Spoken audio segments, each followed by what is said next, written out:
Take 26.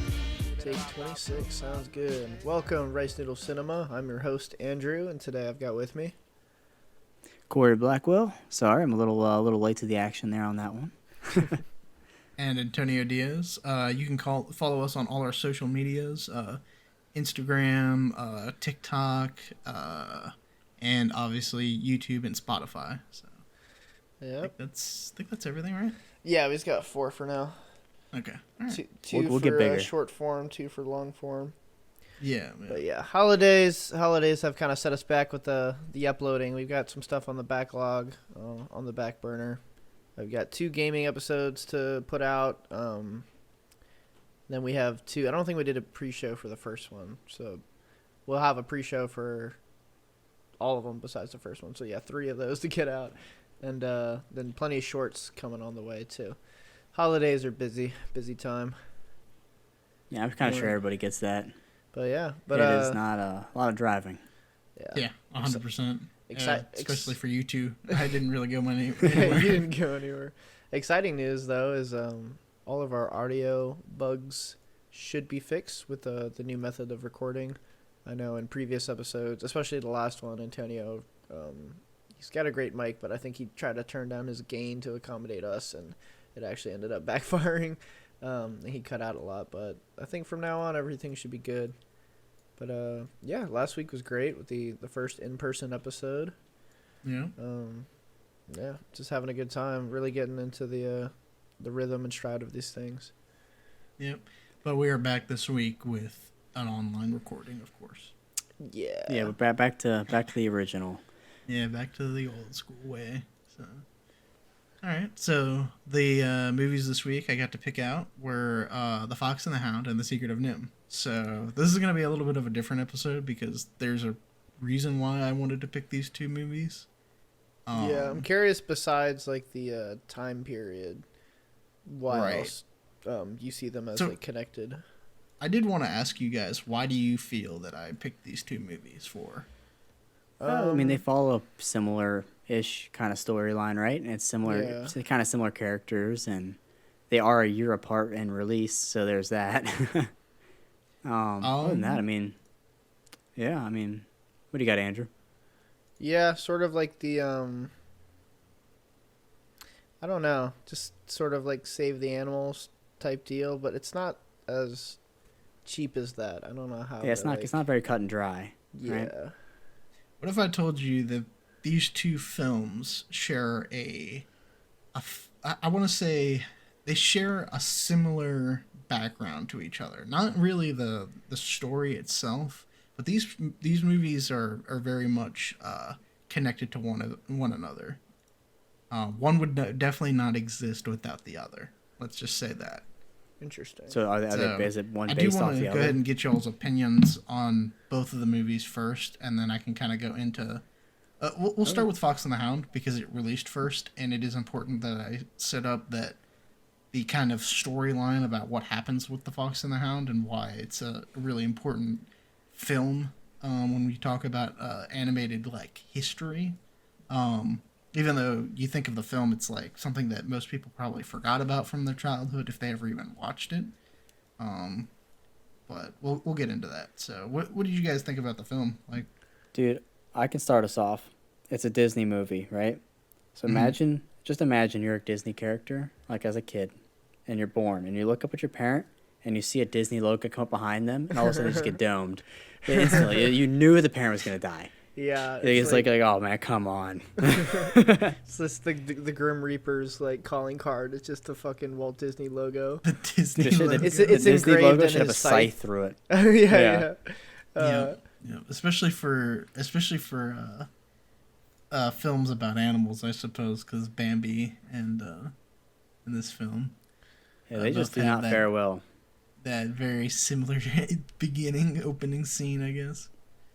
Damn it, rednecks. Yeah, they did not play. There's a few moments that kind of made me laugh in both films, like specifically to do with death. Like in this one, when the mom dies off screen, just like Bambi, It just cut to Todd's face, and I was just like, that face when your mom dies off screen. Because like, because I don't, it was just so predictable that I wasn't like invested yet. I got pretty invested like later in the movie. I actually like this movie a lot. It was a pretty fun little movie to watch. It was fun. Yeah, I liked the intro was very different from most Disney movies. Like silent with just the wind whistling for a good 2 minutes at least. Mm-hmm. And I thought with the chase sequence, it was done pretty well. I'm sure it's been done in like other Disney movies, but like you don't see the hounds. It's just the constant barking. That kind of puts another like spin to it because the focus isn't on the action of the chase. That's they do that plenty of times later in the film, but this beginning thing is just focus on like the terror. Trying to escape. Yeah, so like that oppressive audio force where it's there's nothing to look at. There's nothing. The presence is just it's heavier than if you actually saw some hounds chasing them.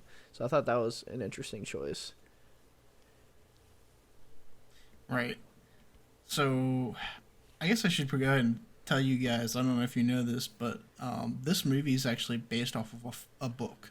It's actually based off of 2 books. But this movie specifically shares its name with another book. So is it of the same story, or are they very different? Sort just of sharing a name.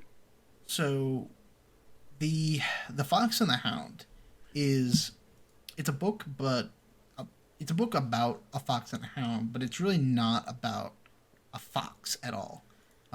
This whole concept of like the fox becoming the hound's friend and that kind of thing never really happens in the book.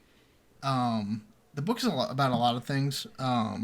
One, it's about a lot of people compare it to a war novel because it takes place with like a lot of like, I guess, war synonymous like story moments and kind of things like that. It's also a revenge novel, and it's kind of ultimately about the setting of the ever marching time of progress and kind of things like that. About how a hunter, kind of growing up in the wilderness, sees civilization grow up around him, and civilization no longer needing him, and kind of things like that. So it's a very different type of book. Yeah, that's a lot deeper than the translate kids into movie like we watched. a kid's film. Yeah. In fact, the more I've learned about the book, the more I'm like, man, this movie could have been really something different. But not necessarily that the movie is bad. It's just, it's definitely a different type of tone and feeling. So obviously there are certain points of how so for instance, the movie definitely gets aspects of its plot from that book. One, the moment when later on in the movie when the fox and the hound the fox is getting chased by the hunter and the 2 hounds, and he leads Chief to the bridge, and Chief gets hit by the train. That happens in the book as well. In the book, by the way, the characters for Chief and Copper, their names are swapped in the book. Interesting. So Copper is the older dog and Chief is the younger dog. But I'll just continue to refer to the older dog as Chief, not to confuse you guys. Yeah. But Chief gets hit by the train and dies in the book. And that's why it's more significant when they go after the fox again on the nature preserve later on in the book, because it's more about like, this is personal now. Yeah. This isn't about hunting a fox. It's about killing him and eradicating him from this land. I think that would make more sense because, first of all, I wasn't even sure if Chief got hit by the train. I thought he like maybe jumped because they didn't show it. Right. And like obviously he got hurt because he hit a bunch of shit on the way down, but I didn't think he got hit by the train because I don't think you can survive that. So yeah. I'm gonna go ahead and tell you guys. Would you believe me if I told you that the decision not to kill Chief in this film is the direct reason as to why the Secrets of NIMH exists? Really? What? Yes. How does it make any sense? Right. Yeah, I'll get into it, but I'll just leave you with that piece of information for now. Just let it stew for a little while. Yeah, I'll I let actually, I you thought they were think gonna about kill it him for a off. minute. But yeah, the decision to not kill Chief in this movie uh, directly led into probably one of the biggest like things that happened in the animation, or at least in American animation like industry, basically. Yeah. So it's pretty significant. So I think I don't even know how to like structure this well because I just kind of have some notes written down. I don't really have, like I said, I don't really have like a script, but yeah, that moment could have been much different. So the people working on the Fox and the Hound, I'll give you a little bit of like history on animation, but the original animators at History were known as the Nine Old Men. They're like the original nine creators that made things like, uh, what is it, Snow White, like the original like Yeah, the very first Cinderella and animated. stuff like that. Like all of those older classic Disney films were all created and animated by nine dudes. And obviously they went on to be like bigger directors in Disney as Disney continued to grow and get bigger.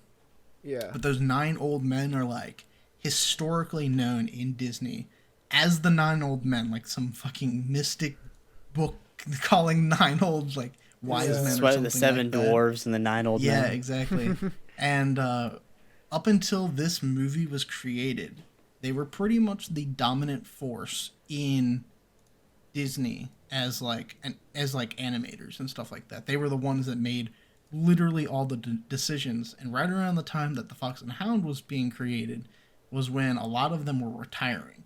Like two of them worked on this film, and then after this film, pretty much none of them worked on any other film afterwards in Disney. Yeah.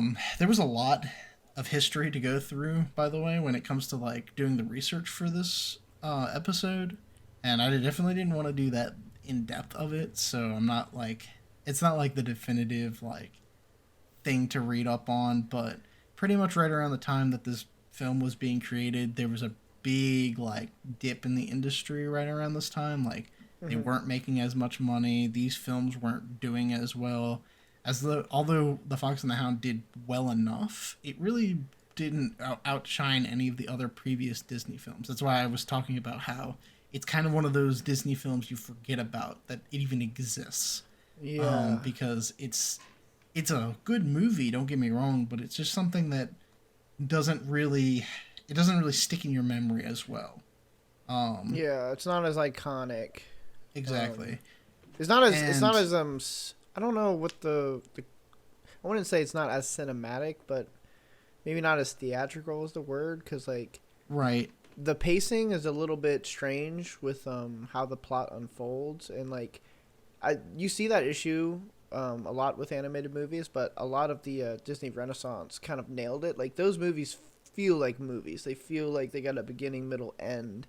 But some films, a lot of animated shit that goes straight to DVD or just some of the older stuff like in the 80s. I kind of felt the same way with Secret of NIMH, where the finale kind of gets there like very quickly and sort of out of nowhere, and then you're just like, I feel like there could have been more movie. Like this should have been like slightly longer, you know? Yeah, I think that was one of my only complaints with Secrets of NIMH. However, the only reason why we ever got the Disney Renaissance is because of the Secret of NIMH.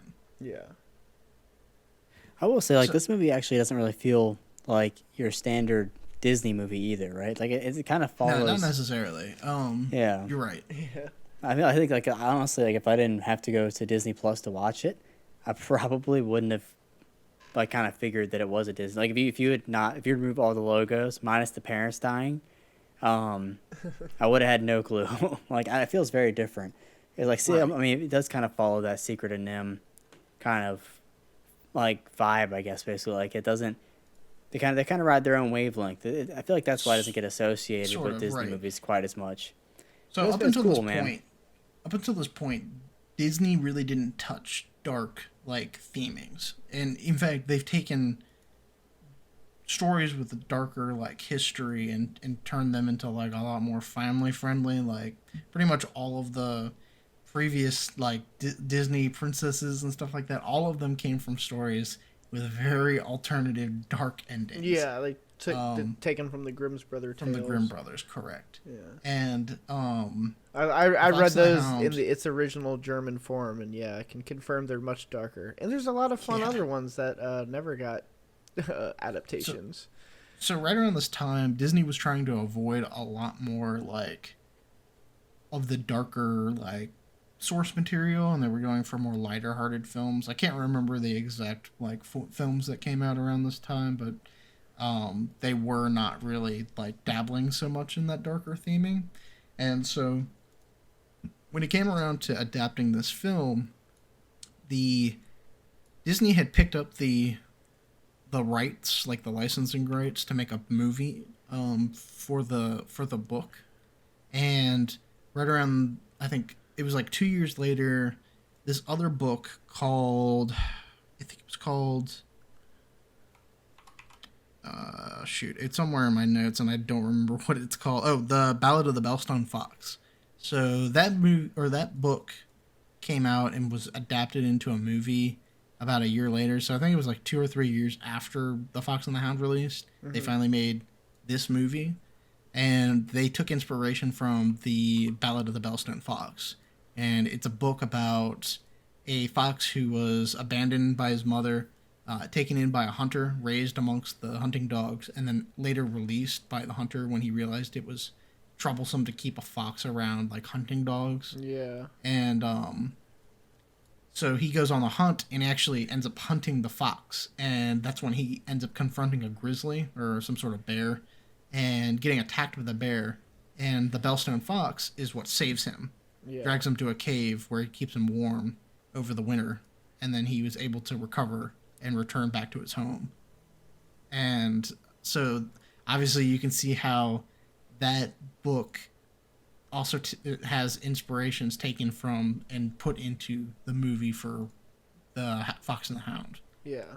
And so right around this time when they were animating and putting everything together, there was an internal strife within Disney where the younger animators wanted to include Chief's death into the movie, and the directors, aka the 2 9-old men that were working on the movie, were basically like, it's a Disney film, it's family friendly, we're not killing the dog. And so that's when pretty much there was a major split in Disney, and it caused the Fox and the Hound's production to go into like 2 or 3 years in order to fully animate and complete the film. Yeah. And because there was this massive split, and the leader of said split, who was working under one of the 9-old men, was this man named Don Bluth, who later went on to make Bluth's Productions or something like that, who ended up creating The Secrets of NIMH. Oh. So it's interesting because it's right around this time where animation is kind of falling off in the industry. It's not as popular. They're not doing as well. Disney is actually on its last leg around this time. They came out with a couple of films after The Fox and the Hound, but I can tell you already that I don't remember any of them. Like, I went through and looked at the list and have already forgotten what they are. Yeah. And at the same time, Don Bluth's studio came out with several big hitters. They had made them in less time than Disney could ever do with creating animated films, with higher production quality and a significantly smaller budget. And granted, most of those films didn't do as well as some of the Disney films, but they were coming close. And when The Secrets of NIMH released, again, like I said, smaller budget, less production time, and it came away with a higher box office takeaway than any of the recent Disney films, pretty much. Yeah. Yeah, like it outdid Disney in the box office because both that movie and another movie, Disney movie, came out around the same time, and it completely blew the Disney movie out of the water. Damn. And so, The Secrets of NIMH is the reason why Disney reallocated its resources and created the Disney Renaissance. Because they were like, oh, people want to watch these types of movies that with a different kind of theming, and not just like straight family friendly content. Like, Yeah. and the So Secrets they were of kind of NIMH. sorry. So they were kind of trying to like dive more into the like darker themes, basically. Is that what you're Right. getting at? Okay. The Secrets of NIMH comes from a book. I can't remember if it's a book series or if it's just a single book. I didn't really research it as much, but I do know that it was a book that Disney passed up on in the bidding for the rights to the movie, like making the movie. And so it's kind of ironic, like what I was saying earlier, how Disney was like, "Oh no, we want to avoid the darker themings and stuff like that," because Don Bluth was able to, basically get the rights to the Secret of NIMH, something that Disney normally would just overlook. He was able to take that story and basically blow Disney out of the water with it. Yeah. Where do you get the story from? That was also a book, you said? Yeah, it's a book. Okay. So, yeah. So, pretty much, it's weird to think about, but Disney would not be as big as it is today if it wasn't for the Disney Renaissance. In fact, it might not even exist really. It would Disney probably would have died around this time had it not been for the Secrets of NIMH putting it back in its place, basically. Yeah. So Don Bluth basically, ironically, caused Disney to resurge itself. Yeah. So it's pretty funny. That's pretty to think crazy, about. yeah. And a I little actually movie didn't know. that everybody always forgets about is the source of the whole like series of events. All I can imagine too is like when you're talking about like they were having like they a full split from the dog not dying, from Chief not getting killed off. There's people just Yeah. like standing outside of Disney with like picketing, like the dog must die, and they're like Yeah. burning down Disney, and it's just like oh god, a pandemonium But has think spread. about how It's crazy. the tone of the movie would just shift entirely. Like, I mean, Oh, obviously it it would be wouldn't much be Todd's darker. fault Yeah. that the dog that Chief would have died, but like, They I mean, still that's gonna blame him something- for It it. wasn't right? his I mean, fault you know. in the movie as it actually Yeah, played out when he got injured. And you give so much more motivation for both Copper and the Hunter to go after the fox on the nature preserve because it's really something personal now. Yeah, see, that's definitely Yeah. something that was needed because the whole beginning part of the movie, they're just chasing him because, he's And- just like, oh, he was in my chicken coop. And it's like, you don't know that. Like, you weren't there. right. That's not what He's happened. just a dumb old fox. It's- And it was more just like, I don't want him there. There's no, like, real reason for them to be It's so, so much vehemently stronger attacking. of a movie if it is the case that Chief dies. Yeah.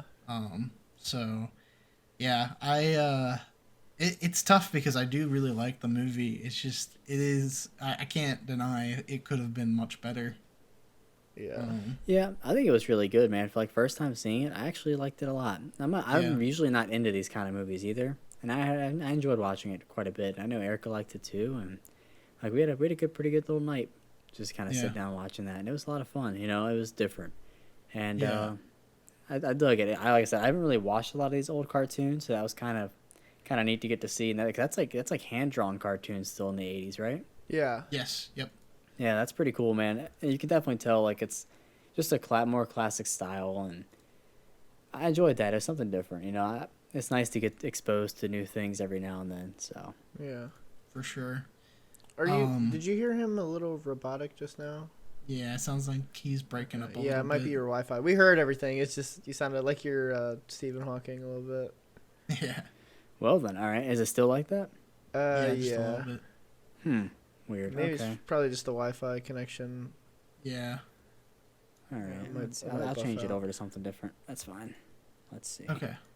Oh, you have Oh, multiple you guys Wi-Fi keep the options? show going. Well, I can hotspot off my phone Oh, okay, yeah, if Okay. need be.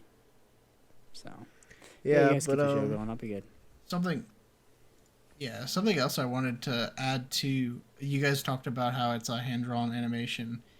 The quality of animation for both of these films, but I want to specifically talk about The Fox and the Hound. It's like I said, it really does suck that there was such a split between the two different parties for this movie, because when I was watching it, especially. But I was watching a couple of videos on this, kind of what inspired me to want to do this episode. But they were talking about like the range of facial animations for like all of the characters is insane. Like not just the animals, but like the humans too. The final scene is like a good example. Like you saw how like when the hunter points his gun at Todd and then Copper stands over him and he has this like range of emotions all in his face, all in like a split second, where he goes from really pissed off to like kind of like regretful, like am I about to actually shoot my dog here just for this fox, you know? Yeah. And then he kind of just like becomes a little melancholy and then he just accepts and drops his gun. Yeah. I think he understands too, like what Todd did for the dog. You know, he's kind of got to take that into account. Right. You know, because he kind of saved everybody there. Too. Right. He did. He came back and he saved them after all they'd done to him, which is pretty crazy. You know, that's a pretty cool little arc to throw in the end too. Yeah, I agree. But the level of animation is nothing short of a sheer masterpiece when it comes to actual like work that the animators did. So yeah, no, it's great. Yeah, I like the look of it a lot. Yeah. I never watched this movie, but contrary to what Corey was saying, how he hasn't really seen this sort of era with like this quality and this age of hand-drawn animation, like I actually recognize some voices from some of the other animated movies I watched at that time, because Chief is voiced by Sheriff from Robin Hood Fox. If you guys ever seen that, that's like one of my favorite movies. Yeah, so he's the big bad wolf sheriff, because that's like Robin Hood but with a bunch of animals. And then yeah, and then what's his name? Now I'm blanking, but Piglet the voice of Piglet also voices somebody in this movie. I think it's the small bird, the sparrow, like the partner with the woodpecker. I'm pretty sure that's who it was. Okay, yeah. But yeah. Oh, I will mention the other part of the movie that I wasn't a big fan of is some of the birds. Like, I understand Big Mama being in the movie, but the other two are just filler for sure. Yeah, it was just kind of like felt like a forced fluff. Yeah, piece. so definitely cut that from the movie, but otherwise it's really solid film. So yeah, it would just be a lot shorter, I guess. Yeah, it would have been significantly shorter, and it's just like already really short of a movie. It's only like what, not even 90 minutes long. Yeah, it's an hour and 20 with credits. Oh, it's an hour and 20. Okay, no wonder it felt so. Yeah, it's an hour and 14. Yeah, it's a short movie. I think they had to have a little second story in there to just kind of keep keep times up, because I mean no one's gonna go pay to watch a 40-minute movie. Yeah, I'm glad it came back around. It is also the most forgettable part of the film, though. So at least they had the denouement with the butterfly at the end. Yeah, something. The electric worm. So you know how Todd gets like a mate in this movie? Oh yeah. So in the original Fox and the Hound, I was calling him Todd, the fox Todd, in the book, he has multiple mates, and the whole thing, another reason why they call it like a war movie, like they go after his mates and like his children, they like burn them to death, they're like doing all these horrible shit to them, like fucking murdering them halfway across the valley, and dude, all in order to get to him, and he just like keeps it eluding them. It's like Avatar every time he has like a family or a mate or anything like that, they just fucking murder them, like straight up. Chapo sends his regards. Yeah, pretty much. And that's wild. Yeah, the book is fucking dark. And the hunter in that book, so like I said, remember how the town grows up around him and they're like, fucking stupid ass hunter, we don't want him around.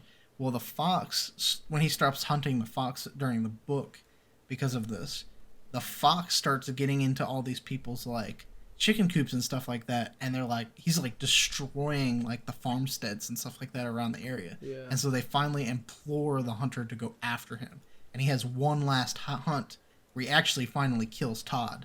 Oh shit! Wow, really? And afterwards, in the town basically never thanks him, and they put him in a retirement home. Forget about him. All right, you've done enough. You're good. Why don't you go sit down, buddy? Yep, they've just like, nope, no, all that freedom you had, you don't have any left of it. So he dies in a retirement home, pretty much at the end of the book. Oh my lord. Yep. What time I, period was it set in? Because they got the old ass like cars from the Like 1900s. 30s, 20s. yeah, the jalopies or whatever. Yeah. I thought it was really Old funny Model too. T. With in both movies, there was a lot of like woman talk, like "Get out of here, woman! Shut up, woman!" Like I'm like, God damn. And I Get also, back in the kitchen. yeah, basically. I also thought it was wild that this man is just straight up trying to murk the fox while he's like in her car. Oh, he's shooting Yeah. at her. He does not effectively. care. He does not give a fuck. And I'm like, you're gonna kill He's her. getting like, that pelt. Yeah. I also I do think love how she, speaking like, takes a fucking gun from him and shoots his radiator. yeah, Yeah, it's unloaded now. That gangster it's granny, unloaded dude. now. That was wild. that was pretty gangster. Yeah, speaking of pelts though, I thought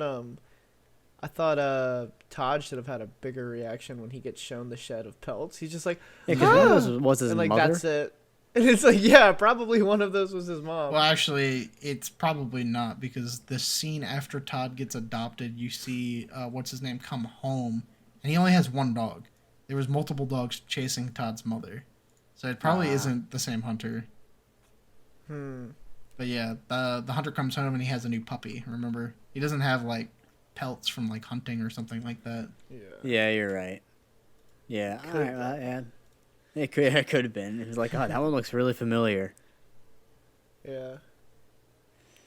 Oh, So,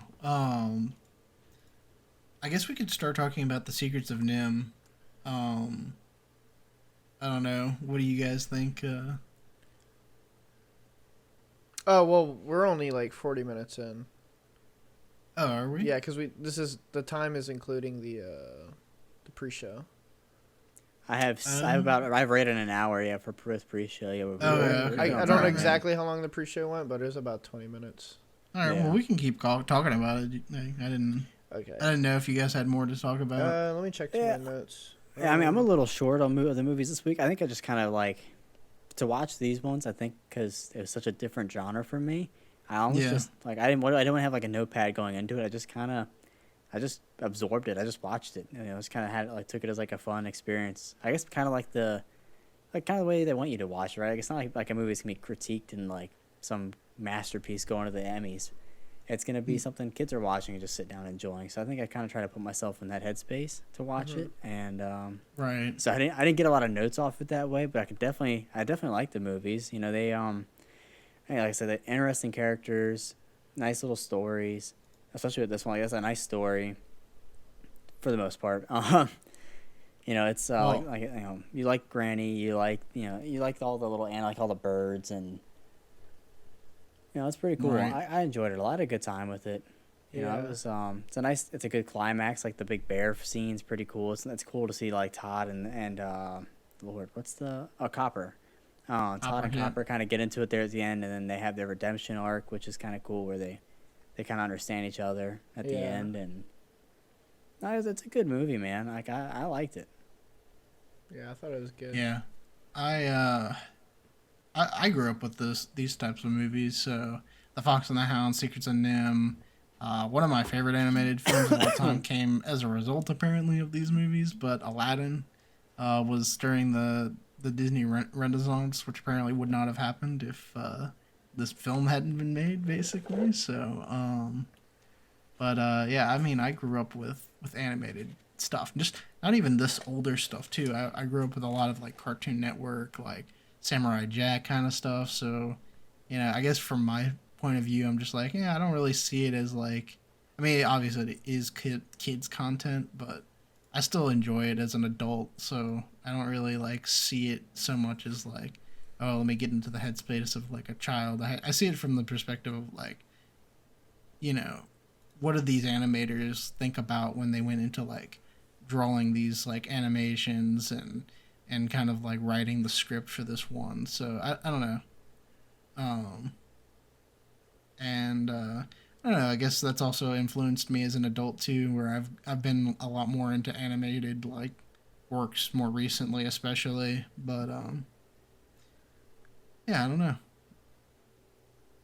Yeah, yeah, I can definitely see like both sides.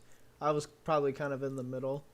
Mhm. Um, I was I didn't give it my like full attention. I probably gave it like 90%. I was like doing some other things while I watched, but still mostly watching. Because it is in a way because it is a kids movie and I don't have to like be as engaged to like follow the plot, but also it was very enjoyable. So I was watching like the most of the time and enjoying the animation and thinking about different things. I had a bunch of different random thoughts and things I noticed, and in general, the animation was just like pretty amazing. It did remind me a lot of the Fox and the Hound. I mean, and of Robin Hood Fox, Right. because it's like that same era, and then Yep. Foxes, of course. But yeah, is a fox a dog or a cat?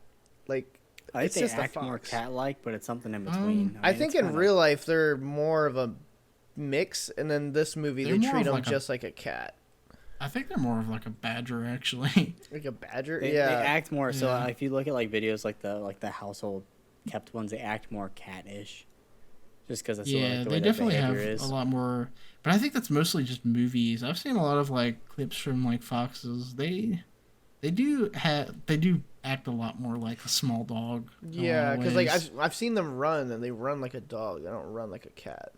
It's a Hold on, let very me look like it up. distinct difference. Yeah, because they're really treating him like a cat. He's all like snuggly and he's getting saucers of milk, and he's so fluffy. Like, um, yeah, I thought that was an interesting thing that they did. I was just like, uh, Yeah, they're more dog like. They're more of a family of dogs than anything else. okay, yeah, that's what I thought. I guess Mostly related to wolves, raccoons, and domesticated dogs. yeah, they probably Makes just sense. wanted a bigger disparity for the sake of like conflict. Yeah, you gotta Right, see them in a right. different Well, light. and two, I mean, foxes do have a lot more cat-like qualities in some ways. Like, they can climb trees and stuff like that pretty easily, so that like a cat can Yeah. in a lot of ways. But yeah, they also behave a lot more like dogs in the sense that they'll take like treats and stuff like that, and they'll go and bury them in like holes and like hide them and stuff like that away for later. Yeah, That's pretty um, cool. I mean, they're cool little animals. They're cute. Yeah. but what they say though, Oh no! Oh, no, don't what bring they it back. do be saying. We've Actually, escaped like 10 years of that. I learned My an God, when did interesting that come tidbit. out? 2013, learning- exactly 10 years.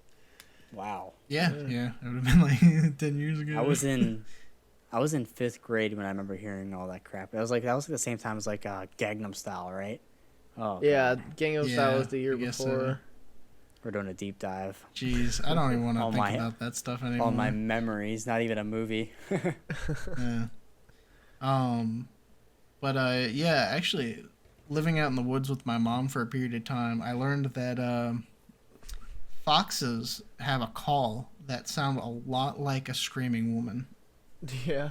So do And it is- bobcats, from what I hear. Like they're like it sounds horrendous. Yeah, it is fucking scary. Jesus.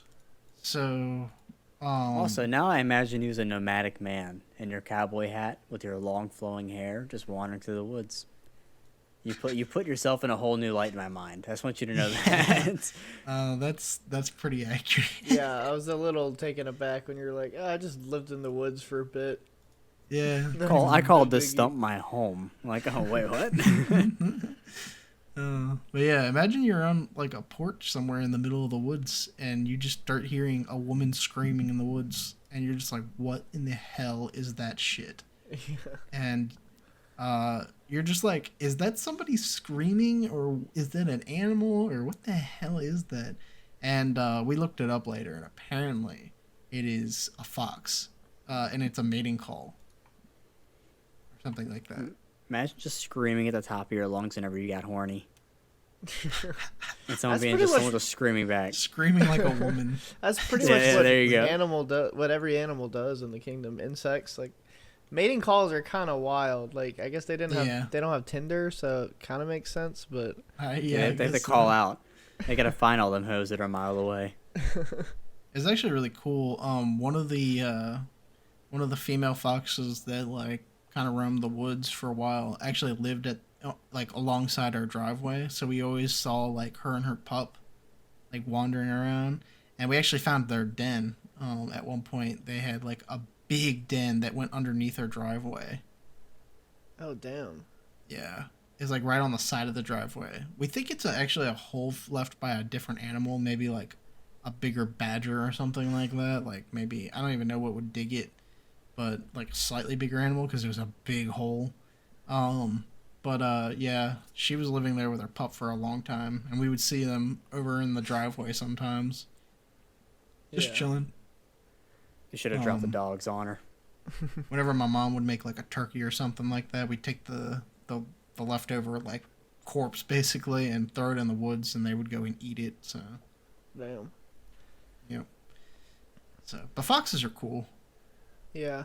I like how they kind of treated it. They kind of did the Lion King treatment where like Simba's a vegetarian and doesn't eat like animals, and kind of gave that attribute to Todd. Except they don't All of them, address too. it. Like Yeah, they Big never Mama really as well. like 'Cause, like, expand on it at all. Yeah, Todd should be chasing the fuck out of those birds and trying to eat them, but he's just like, Actually, no. It's like, oh, hey, thank you. It's not really. I mean, don't get me wrong. Foxes would definitely eat a chicken. But what they really like to go after are the eggs. yeah. And I know this because I watch a YouTube series on about like basically this lady runs a fox farm, and it's just for like domesticated foxes. I don't know. I guess they sell them out to petting zoos or something like that. I have no fucking clue. But yeah, she'll come around in the mornings with like a carton full of eggs, and she'll hand one egg out to every single fox on the farm. And it's pretty funny because they'll just like grab it and like scamper off to go hide it somewhere. Have you seen dogs get given eggs? No, I've never seen Yeah, that. you put it in their mouth and they're like super gentle with it. It's just like instinct. I have not yet tried That's that with funny. Cheyenne because I feel like she's too dumb. She'd probably just swallow it whole. I mean, I guess it's one way to keep it safe, but Oh my god. it might not be too great on the way out. Yeah. Yeah, that might not turn out too good. No. Yeah. Um. Speaking of Simba, like a second ago, when Todd is like trying to catch up with the birds towards the beginning of the movie, I think it's like the first time they're hunting, first or second time they're hunting the little caterpillar. He's like, all that work for breakfast, and it's a worm. It's like a worm for breakfast. Yuck. His voice sounds exactly like Simba's. Just that one line. It's really weird. Because Yeah, like that is really it odd. sounds exactly like whoever did the voice of the baby Simba. It was very Yeah. funny hearing the baby It's- voices for both of them. They It's- like I legitimately was used because to the baby voices. were- When they grew up, I was like, this is weird. Like, Yeah, they used two different voice actors for the kid and the adult version of both animals. So you can see that in the credits right at the beginning that there's like two different voice actors or whatever. Yeah, I mean it makes sense because they legitimately sounded like kids. Like it was yeah, pretty good. it's a good Yeah. performance. So it's possible that Simba is voiced by the same voice actor. So I don't know. Who knows? Yeah.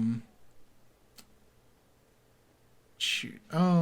Yeah, I don't really have anything else to add about this movie. Like I said, I pretty much said everything I needed to say.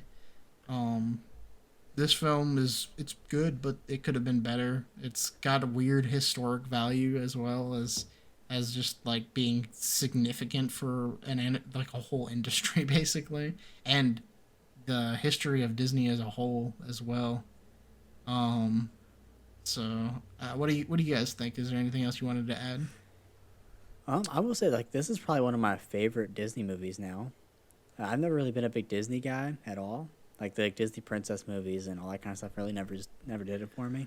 I definitely Mhm. like this movie a lot. I think like one day it'd like be like a good family movie, you know? Like let's go look at something that predates even me, but you know it's cool. It's really good. Yeah. What about you, Andrew? Yeah, no, I agree. Although I did kind of like the Disney princess stuff growing up, so yeah, it's like not my favorite Disney movie. I'm also not a big Disney head, thank God. But Yeah, I think it's neither am I think it's I. a little unhealthy to like be obsessed with Disney, like a lot of people from our generation. Really, the and only millennials Disney are. film that I really just like kind of die over basically is Aladdin. Yeah. And that's really only because of Robin Williams. So Aladdin's Yeah. pretty fucking good. There's a that's giant the only reason. Moana That's the only following, reason too. why that movie's any good. So Yeah, Yeah. there's like a Well, the giant songs are Moana good. following, and I've never seen that one either. Moana's What's okay. The Moana? Hawaiian one with The Rock. oh yeah, Yeah. Dwayne okay. Johnson. Yeah, I don't really watch a lot of Dwayne. Disney films. Like I don't go out of my way to watch the new Disney movie or something. I don't. No. I knew people growing up who liked like the Toy Stories that would get hype about like going out and seeing the Toy Stories. Personally, I think most of the Toy Stories are a little bit overrated in my personal opinion, but I like Toy Story a lot as a kid. the first two are I haven't seen them in a very absolutely long incredible. But I don't give a shit about the ones after that. The third one, it's not my favorite, but people really like it, and it is a Yeah. good end. Toy Story 4, yeah, and I then they haven't seen continued yet. it with Toy Story 4. Yeah. And I don't know why. Apparently, that was still good. I just don't believe it. I haven't seen it. I don't. I have no yeah. desire to see it. 3 was a good ending. I remember so. watching Toy Story 3 in the movie theater, and I was like, "What is happening?" They finna happening die. They finna die in the trash compactor. Fucking Yeah, they should have died in the volcano. trash. That would be a great compactor. ending. Oh, dude, Oh, I yeah. forgot. It's just- not like a big YouTube like content creator channel. It's just like a normal dude who posted this elaborate prank where he fucking got a copy of the movie early before he like showed it to his family before they had a family movie night and edited it so it looks like it cuts to the credits like as they're right about to go into the lava. Like right before they're fucking saved from the Oh, trash no. burning. Yeah, so it looks like that's just the fucking end. He just cuts out them getting saved and the whole ending with the little girl and Andy goes off to college. This is literally just like they're going into the pit and it cuts the credits with the ending song and shit. That is hilarious. Oh yeah, my his God. family Imagine if that was the is actual scarred. theatrical ending. You just have Yeah. millions of like 4-year-olds just in tears. Yeah, his little be a siblings were disaster. like crying. His dad That's was just awesome. like, "What the fuck is going What's on?" sadder is I think that more of the adults would have cried. than I Honestly, would. yeah. Yeah, Yeah. The people that actually grew up with that series. yeah. I grew up 'Cause with that. most I kids liked nowadays, they're growing up with stuff like fucking Frozen and shit like that. it. Yeah, soft generation. Yeah. Yeah, but I don't even understand the hype behind Frozen. It's a lot of, I guess a lot of people like, a lot of the kids like get into the songs and stuff like that, but It's I'm just just not like, me, man. it's not Yeah. a very good story. Like there's nothing, No. there's no meat to it, you know? Yeah. Like the villain is not very a good presence of a villain or anything like that. Yeah, because he's a twist villain, so he has no presence. He's a surprise. Yeah, he's just and anything. I mean, there are a lot of movies that can do twist villains very well, but like, it literally doesn't even make any sense. You could throw in like literally any substitute person at all in that film, and it would have never made a difference. Yeah. So, anywho, yeah, modern Disney is mostly trash. Not every single movie they make is trash, but most of it is pretty garbage. Soul Yeah. had a lot of promise, but and it's still very enjoyable. It's just not like perfect. Was Yeah. Disney behind the Emoji Movie? No, that was Sony. No, Oh, yeah. Somehow they made committed the that emoji- atrocity. Yeah, somehow they made that atrocity, that war crime, and then they made Into the Spider-Verse. Yeah. The same fucking Well, people. that happens when you have at least one director that has some passion behind what they're doing. A lot of passion, yeah. Yeah. Well, I had a few notes on just like funny things I saw throughout the movie. So like when the birds and Big Mama like set up the trap for the grandma to find Yeah. Todd in the clothes, like Yeah. the very first thing is the woodpecker like knocks on the door. She instantly like 0.7 Opens the seconds door. opens the door, and then she says, "Oh, I swear I heard somebody at the door." It's like that's what you say when somebody knocked and then you like walk up and you're like, "Huh, that's weird. No one's here." Like you don't just instantly open the door and be like, "I swore I heard something." Of course you heard She- something. You Dude, had the reaction of she's a a- fucking Opens panther. the door and kills that bird. She's like an NPC in a stealth game. Like, oh, it must have just been the wind. It must have just As been you're like the sneaking wind. behind them, you're like killing somebody behind her, and then, like in Yeah. a shadow. Exactly. Like that was funny because it just didn't make any sense. Yeah, That yeah. she confused herself.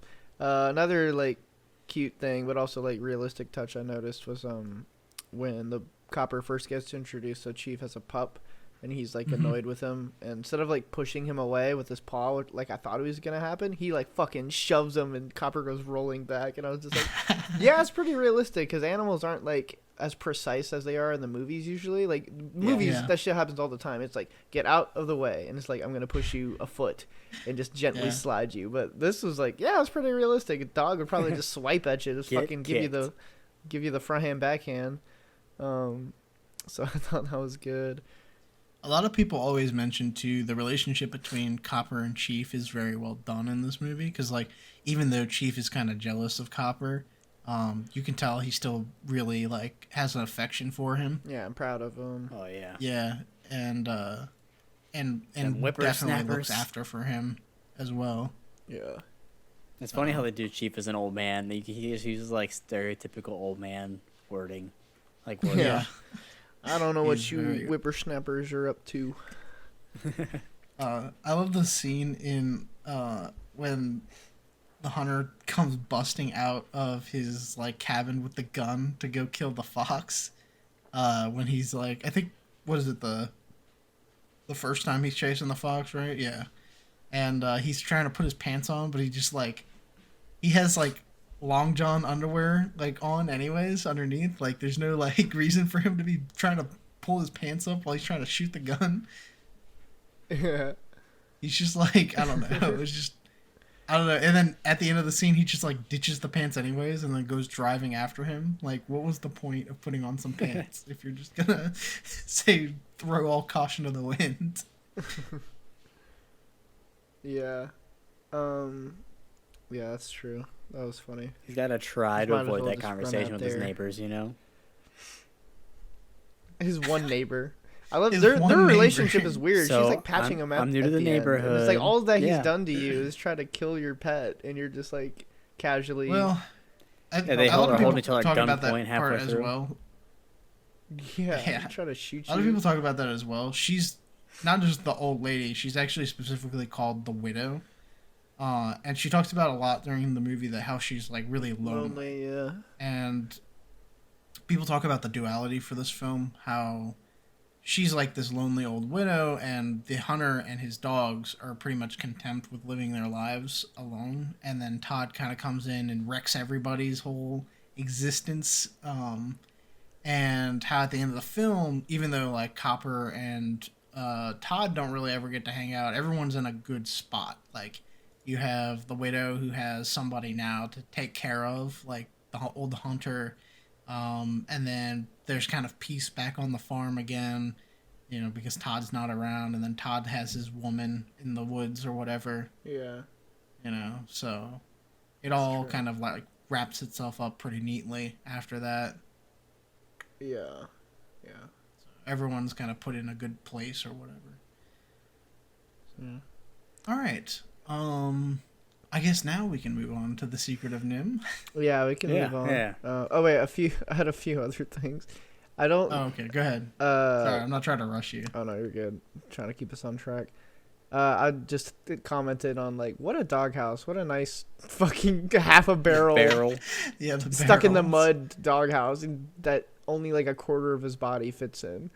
Well, and I like the attention to detail on that too, because like Chief's doghouse, his like barrel is way more decrepit and like Yeah. run down looking than Copper's. Like Copper's is definitely like a new barrel. He had to go down to the So, barrel like, store I and don't buy a know, new it's one. just- Yeah. Yeah, it's just funny that like, oh okay, well I'm instead of getting my other dog a new barrel too, I'm just gonna leave him in the old shitty barrel. Or he could just afford, if he's not gonna get an actual doghouse, just get two barrels so their actual whole body fits in it, not just like, Yeah, right. their ass. Like Nope, that is um, not the case. Yeah. And then oh yeah, the quotes we already talked about the scene earlier where he's shooting. Actually no, I don't know exactly what scene it is, but the farmer's like, "You blasted female!" Like that just fucking stuck out. Yeah, to that me was a fun. lot. dude. Scene. Yeah, and Yeah, then they did that a few times. This movie's like you were talking about, man. Like it's pretty funny. Like, yeah, just woman and Yeah. female just kind of turn around. And this, I had such a strong reaction to it. I forgot to describe like what I was reacting to. I just said, "Hey yo, Andrew Tate, W, Sigma male grind set." Like I forgot who the fuck it was, Top but G. it might have been Todd. It was either the Sparrow Bird or Todd or something. But I also do. Maybe I was referencing this, but I don't have this written down. But when Todd is getting laughed at, I think this is probably what I was talking about. Todd's getting laughed at after he meets like the girl, and he He falls calls in her the like pool. an airheaded woman. Yeah, he's like, "You Oh, yeah. empty-headed like piece of shit." And I'm like, "Hey, Yeah. yo!" Yeah, He fucking went whore. straight to incel mode, like straight Yeah. 4chan dialogue They immediately. they just had to throw in some form of like, some form of contest, I guess. Yeah, But that was just really funny. let's all be honest and say that Big Mama is best wingman ever. Oh yeah. Oh, absolutely. I hear he's She, like, pretty just throws handsome in there, too. Oh, and he's handsome as well. Yeah. Yeah, I'ma get my saved his boy life laid. and then got his boy a female. Yeah, But saved his ass multiple times in that regard too. yeah. And then the last note I just had was like a little animation thing. When Todd and Copper like facing off at the end, or maybe the conflict before the end, I can't remember exactly which, but they're like growling at each other. Yes. Yeah. That's at Copper the looks end, yeah. Copper looks fine, like he looks like a dog snarling, but like Todd's face completely Looks- changes. Like he looks Dude, he terrifying. looks horrific. He Yeah, looks he's scary ugly as as fuck. I noticed hell, that yeah. too. It really jumped out to me because it didn't look like Todd was angry. It looked like a different fox, like a really old, battered down fox. Like Something else that people often mention too when I was reading into a lot of this stuff was like during that whole conflict there was like multiple times when Todd could have killed Copper. Like he goes for his throat right in that moment, for instance.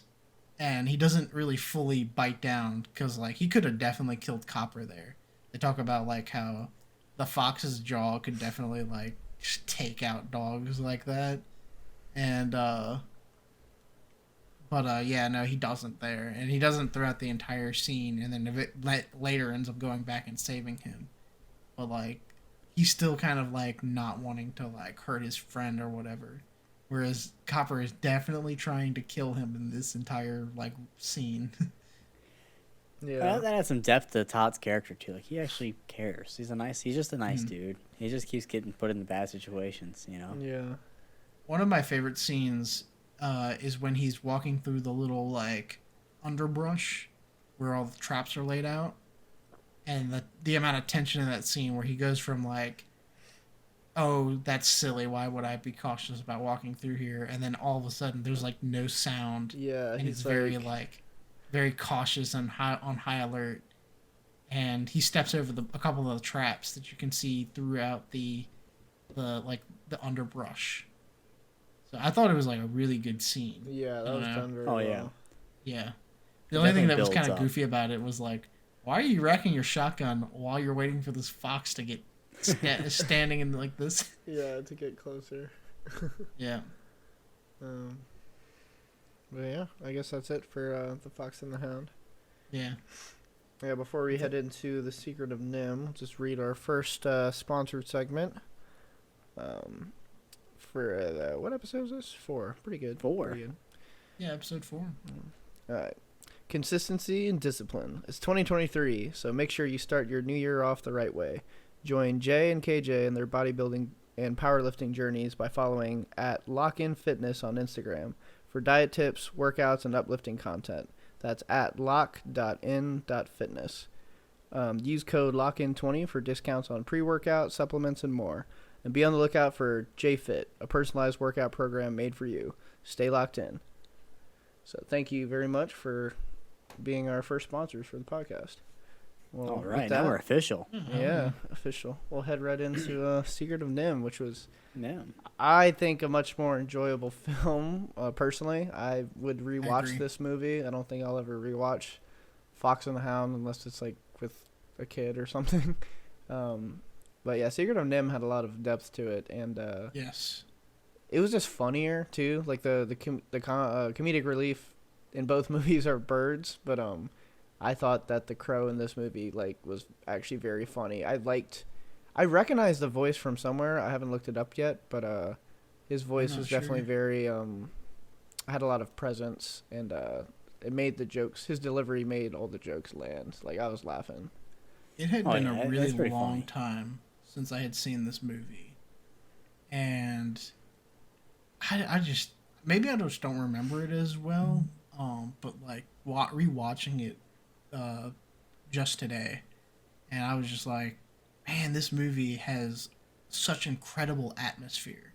Yes. Like, there's so much you could do with this. Like the level of detail with like the world building in this movie, it's crazy. It's so well done. I really love this film. So, what do you That was think? really Corey? good. Yeah. I liked it a lot, honestly. It's pretty crazy, like the twists and turns it takes, like especially adding in the fact that they can all talk and are smart, bringing it back to like an actual experiment facility. That's pretty crazy. I did not see that coming in this movie. Yeah, That was cool. I like how it kind of tricked me, because I remember when I was looking up the movie or like writing it for my notes or something, I kept doing like The Secret of NIMH, where just the N is capitalized because I thought it was a name, and then when I Googled it, it's like all caps, to find the movie, and I was like, what? Why? Like, okay. Yeah, And it's a then, facility, once it dude. got to It's that part, crazy. it made sense. Yeah, that caught me off guard. That's pretty cool. I was curious where the name came from. And then, like, they finally get to the explanation about 3/4 of the way through, and you understand it, and it's pretty cool. This movie, it definitely has a lot of depth to it, right? And it's got a lot of, like, I guess the characters are almost like class level. Like they kind of are in their own little leagues. It's pretty crazy to see that, too, in a kid's movie. It's funny Yeah, how, that like, was, the rats are at it's the different. top, too. Yeah. The rats are just wild, dude. Yeah. It reminded me a lot of The Tale of Despero, if you guys remember that book. I didn't read it. I watched the movie and hated it as a kid. The movie's terrible. Don't watch the movie. Read the book. I have not done either. The book is absolutely like probably one of my favorite childhood books of all time. Really? Also, one of the things that I really liked about the book is they do that thing. You ever get buy one of those books and they have like the textured pages on the edge? Oh, like the ruffled pages where it looks like it's like an old book almost. Like it's kind of like the it's tattered. Ruffled, but like for this case, for this book, the reason why they did it is because I think there's a scene in the book where they talk about the mice like to eat the pages out of the book and stuff like that, and so that's the reason why it's all like cut up like that on the edge of the book. Yeah. I think the only books I ever had that I gotta had go that back kind of and reread it. texturing were the Lemony Snicket books, and they were all like, Oh, cause I yeah. guess they're like journals almost. They were Yeah, all that like makes different sense. lengths. It was kind of cool.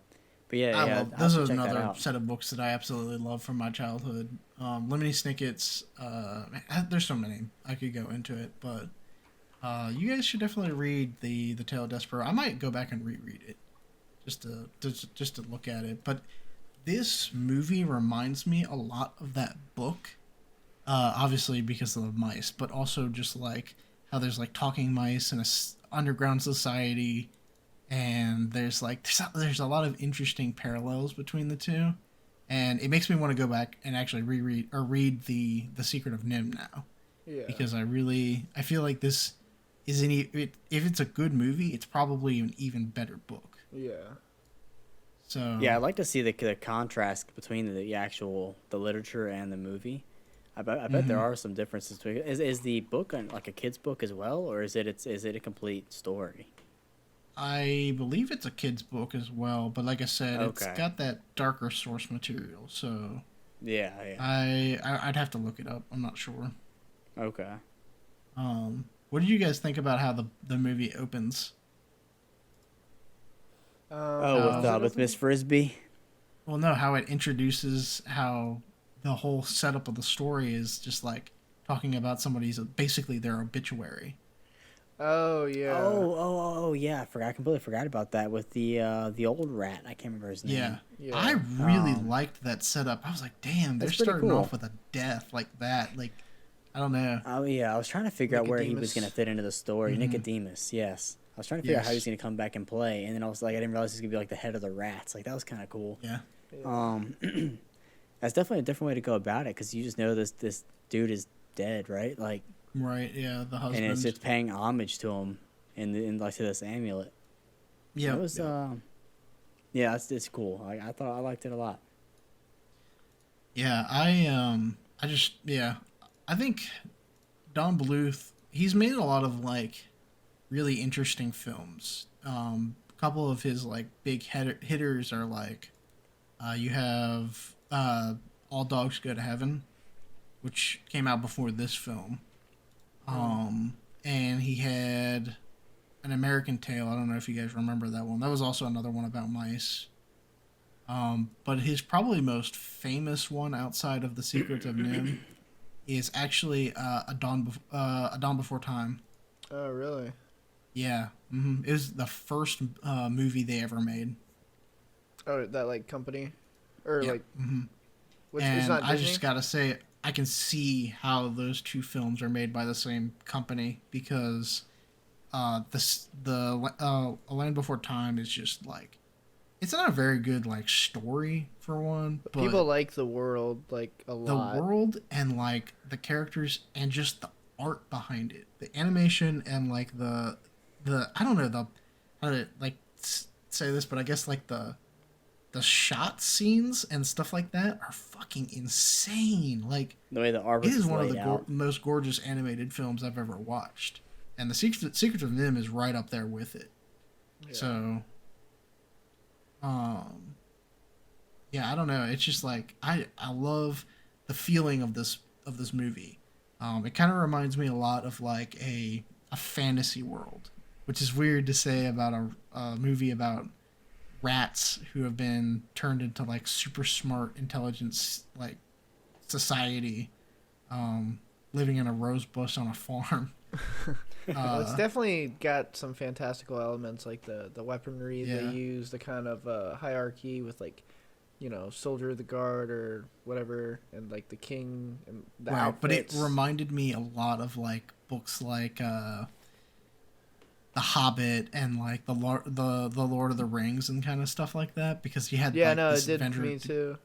to go meet this like mystic owl to go the great old owl or whatever to like receive You know, advice from that him. might kill you. You have the cat's name is Dragon of all things, which Yeah. is pretty Oh, funny. yeah. No, I was actually confused by that because I thought it was gonna be because I had such a strong vibe that this was like mystical and it's gonna be a fantasy story. I actually thought they were talking about a dragon. I'm like, oh, that's kind of cool. Like it's new, it's normal creatures that we know, like in our world, but like we're showing their interactions with like fantasy Right, creatures. yeah. That's what I thought it was gonna be, and then I was like, oh, okay, that's You that's the beat cat. Shrek to it with a donkey. Yeah. But yeah, I don't know what else to say about it. It's just the opening scene specifically really draws you in so well. It's just unfortunate that the end of the movie, because I was right as the end was happening, I was like, how long is this movie left? I was like, there's only 15 minutes left. Yeah, it like still This like, movie's oh, also no. really short. Fast. Yeah, both these movies are rated like an hour 20 to an hour 25 with credits. So Yep. they both were very compacted, just shorter stories, very to the point. It This one feels like it has left less me fluff. wanting. It definitely left me wanting so much more. There's so much about like that's why I want to go back and read the book too. Is like there's so much more I want to know about it. Like what is going on with the amulet? Like, you know, I'm just like that very shit was curious crazy. about the world now a lot more than I was before. Yeah, they definitely Like could. I They said, definitely maybe kind it's of build because the I don't amulet up really- and it doesn't go anywhere with it. I kind of figured that would have Yeah. more of a more of an importance into the story other than her just wearing it. Right? But- Like and using why does it have the ability to do all this stuff? Yeah, That's really odd. Yeah, I was definitely because it's kind of out of place because they set it up.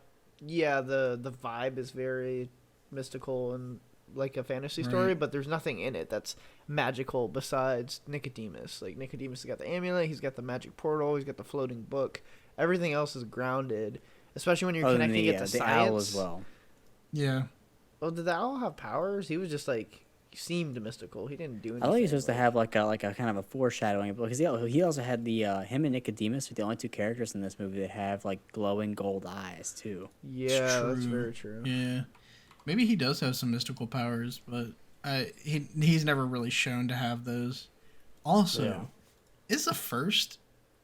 I don't know. Maybe you guys can remember one. It's the first like or not really Disney, but Disney style animated film that's more so meant for kids that I've seen like characters bleed in. Yeah, I really like that. And it wasn't a lot. Like it wasn't No, yeah. gruesome that kids can No, watch no, it. It was it just was like a not little over the nick on the top, no. arm. But Yeah. it added a lot. Like it was like, damn, like they're cutting at each other like they're fighting. Right. Yeah. It's actually brutal. Yeah. Yeah. The way Nicodemus dies, there's no like long scene where they're like holding him and he's having a final words. No, he just straight gets crushed. to Yeah, death. Yeah, no, that Never made even me has, like- laugh Like, because it was so abrupt. You're dead.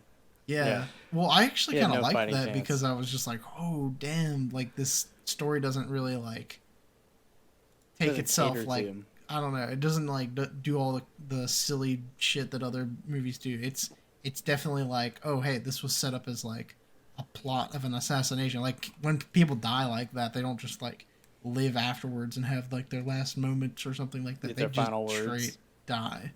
So I don't know. I liked it. I thought it was like, damn, that's kind of cold. Yeah, I think like cognitively that's what I was thinking, but my gut reaction was just to laugh because it was like Nicodemus, and then it cuts to him just like his limb just barely sticking out for like 2 seconds, and they cut away, and I was like, what the fuck? He is dead. Yeah, it was very abrupt, and the I abruptness think they definitely made me should laugh. have. They should the have music- definitely spent more time with the characters in order for for it to feel a lot more natural. Yeah, I think it was just that scene. I don't think like, oh, this Yeah. movie was majorly lacking like character No, development. absolutely It's a short not. movie. I think But it's just I that think this- one part. I was like, there was no music to make it like. It was just kind of like, oh, here you go. Here's this fucking dead, lifeless body crushed under the weight of this thing. And he is. And I was gone. just like, I think the story Okay. would benefit from either a longer movie or it would really work well in like a show setting almost. yeah, like a long, yeah, like a epic one journey. series Yeah. or one season, Yeah. like series. The only problem yeah. with that is there enough content for like a short series surrounding this story. I You mean, know, there's 'cause enough there's a lot of- content They for could She-Hulk pad it out. apparently. Yeah. But Oh, he yeah. does the Hulk twerking, dude. So no, I would watch more in this universe. Just lots of Yeah. little things that I enjoyed, and they definitely have for room for sure. expansion. I always enjoy when little animals, whether they're mice or squirrels or whatever, have like, or rabbits, they have their houses set up and they're using like human objects, that Yeah. are It's a way center above their block. Yeah, it's scale. kinda cool. Yeah, Yeah, and all the yeah. little decorations in their house. I love that. I always appreciated that as a kid, like watching Bugs There's just- Bunny, how his like little burrow set up, and just other. yeah, there's so much attention other to stuff. detail.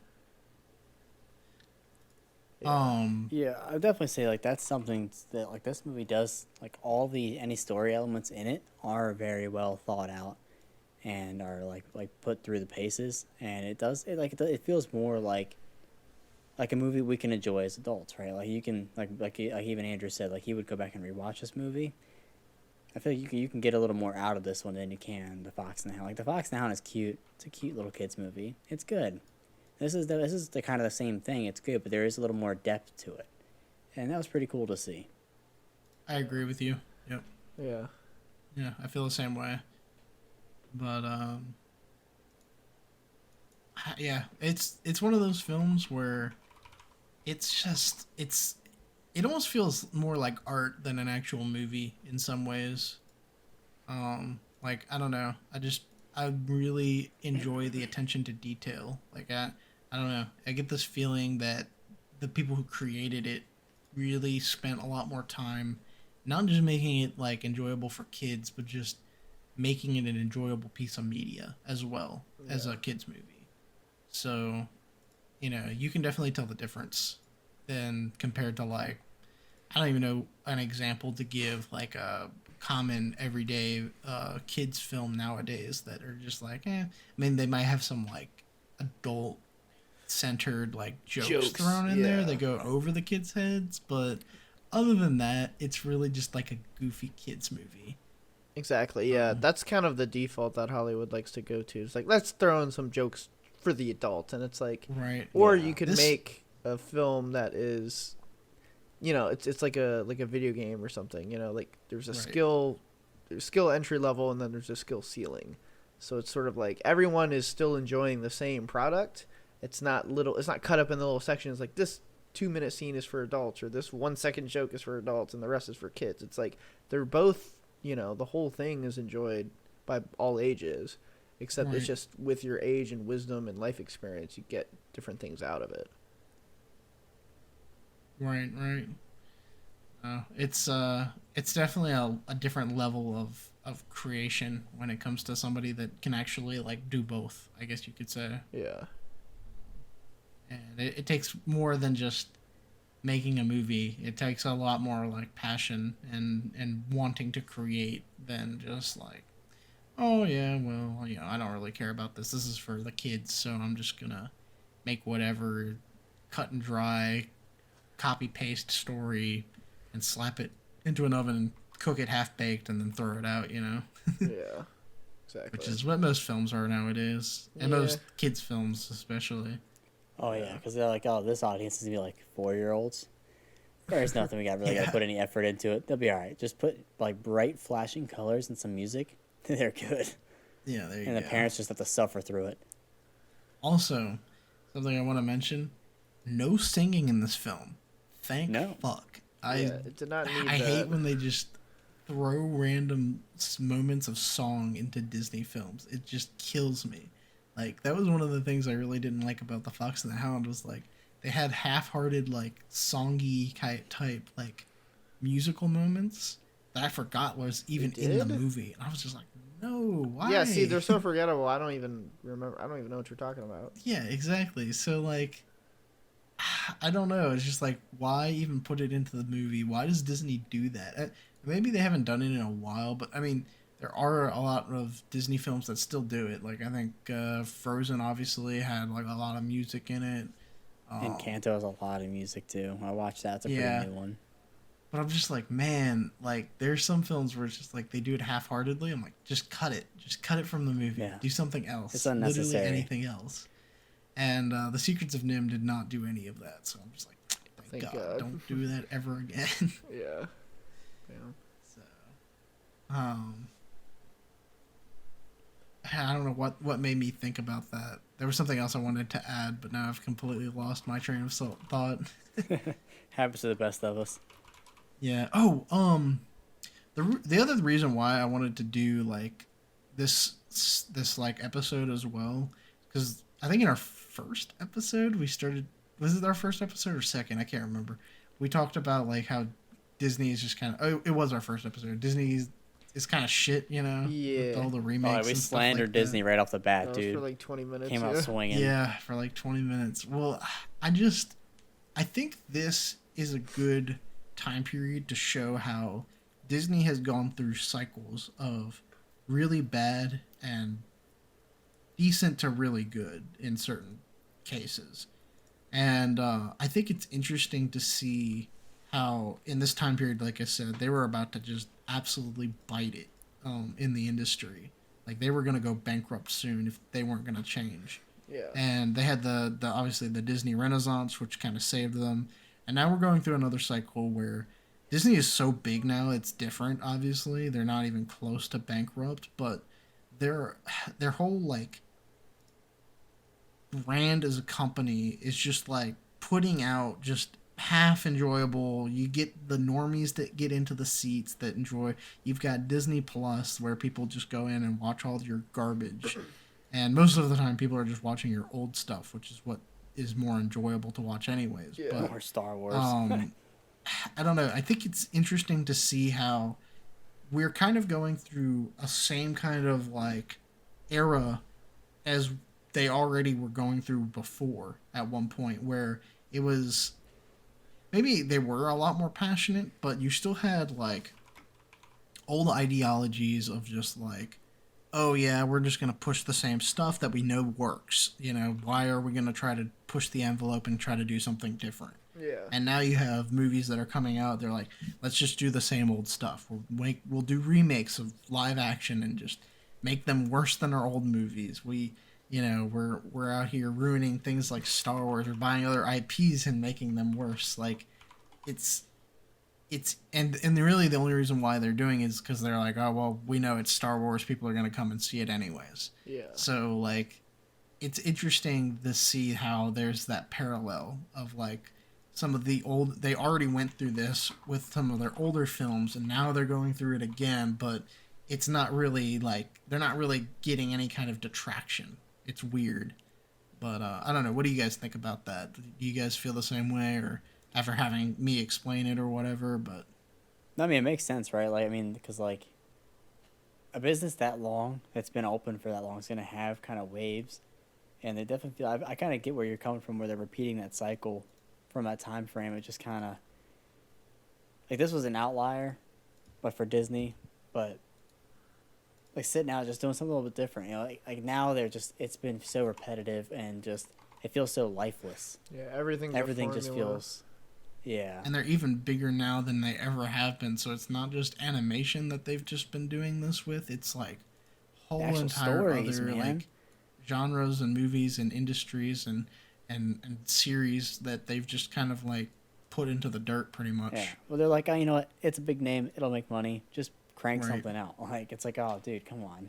And it's even crazier to me because it still works. You know, you still have just the normal everyday person going out and watching these remakes. And it's just like, man, it's really unfortunate. You know, it's like I mean, but I don't blame people either because as a kid, it is tempting to be like, oh hey, they did a live action remake for the new for the Lion King. Like that's that you would think that would be culturally significant. So like that's gonna put people who watched the old films to be like, hey yeah, let's go watch the new one.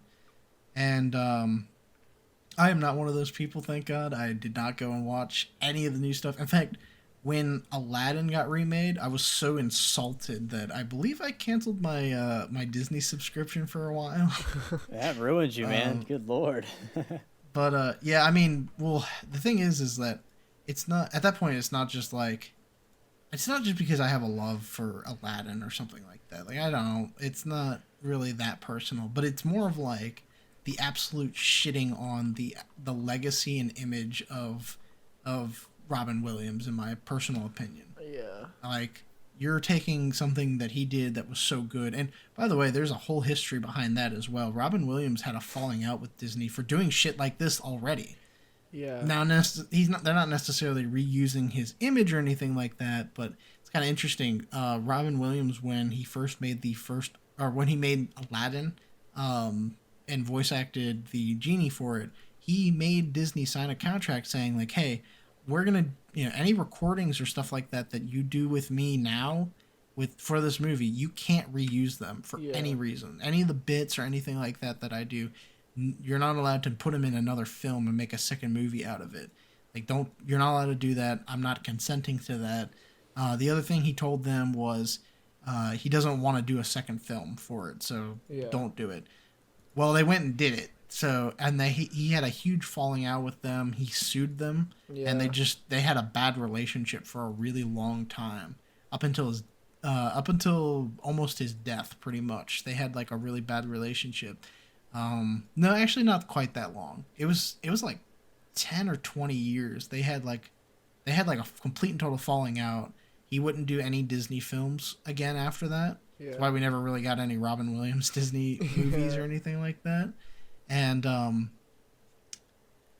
at the end of it, the only reason why he even like agreed to just like do anything with them is he was like, yeah, I will work with you, but it has to be for kids' educational content. So basically, like any of those like shitty like Aladdin video games and like, or like interactive like movies or anything like that you might have seen growing up or whatever.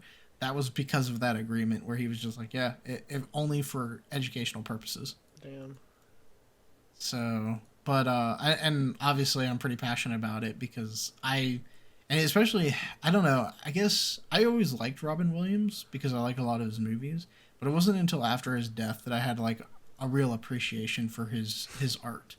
Yeah. We should have And I think a he's Robin Williams episode because there's a lot of good movies that are very underrated and under the radar. Like I should have one on my list, and I have one that I've seen that I know you guys haven't seen, and it was very good. And it's not his typical role. It's like very okay. dark and serious. So it's not RV. We should definitely do that because not what? I would have a lot to It's- say about us. it's not RV.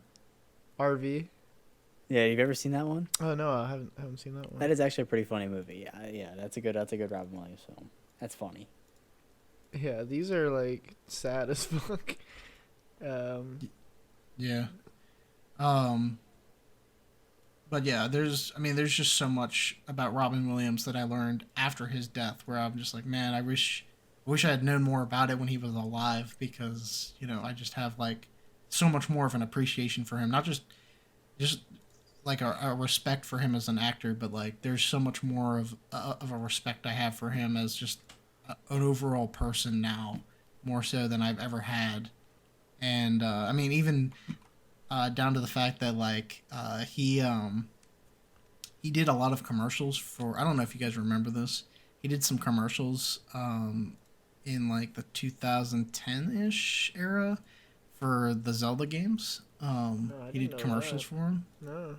And it's interesting remember that at because he all. did it out of a passion for the games because he was talking about how I think he did an interview where he during his early like not his early acting career but like his I think it was like I want to say it was like the 80s or 90s ish, like he had like a big slump where he was looking for work and stuff like that, and he got really into the first Zelda game, so like right around the time that it came out, and he like absolutely fell in love with the game. And it's actually the reason why he named his daughter Zelda, is because of the game. Oh yeah, his daughter is named Zelda. Dang. Yeah, a lot of people think it's Zelda Fitzgerald from what's that book, but it's not. It's actually from The Legend of Zelda.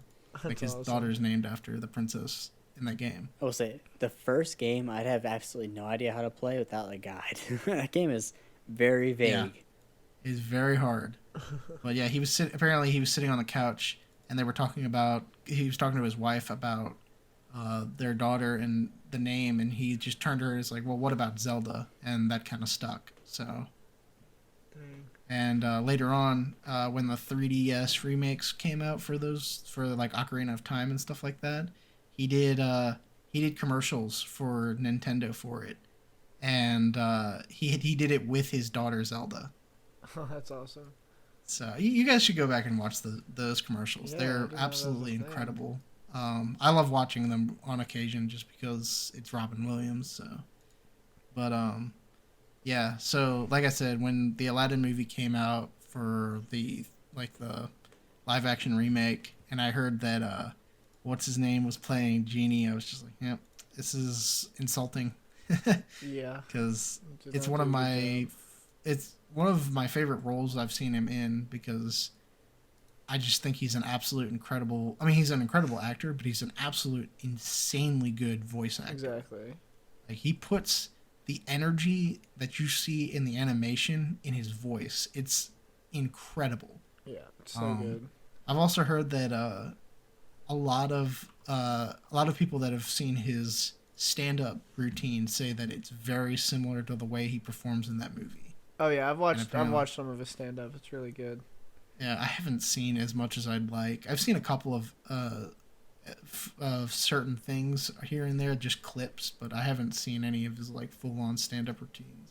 Yeah. Yeah, I've seen some clips. I haven't watched sat down and watched one yet. Yeah, so I definitely should check him out. But yeah, when Disney came out with those live action remakes, and I heard Aladdin was being it, and then I heard the casting for it, I was just like, yeah, I'm just gonna tell everybody that I meet who want to go watch that movie that they should just not go watch it, and I'm never going to watch that movie. So, and I never have. I've never seen a single one of the live action remakes. I watched it, unfortunately, in Yeah. theaters. Yeah, So. it's pretty bad. Yeah, I remember the Zelda name coming up recently. It was like a few years ago when I don't think it wasn't a movie trailer. It was like a screen test or like an audition or something. But this guy is like really good, quote unquote. He's not at impersonating Robin Williams. He's like one of those people you can't impersonate. But he made this like clip of him. He was like sort of breaking down, but he was still being goofy. He was like going back. It was kind of like a manic, depressive, like back and forth kind of scene. And yeah, it's just like super disrespectful because everyone was like, wow, he should play him in the biopic. Like, they got to make a biopic right now. And they kept tweeting it and adding Zelda and just like, look, he's like your dad. He's like your dad, dude. It's like, holy fuck. Oh, no. Like, he just Stop died. doing Like, that. what? He died in like 2015, I want to say, like something like that. Yeah. Yeah, it was just really gross. And the guy is not. Maybe if he was better, Yeah, he's just not good at it. that's rough. Yeah, it's just really gross.